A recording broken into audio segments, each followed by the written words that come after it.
Tầm ra cao mất chút rồi. Cả đẹp có mắt.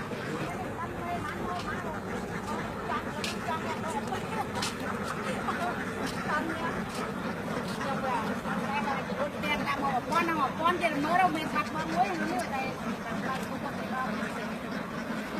Con gì?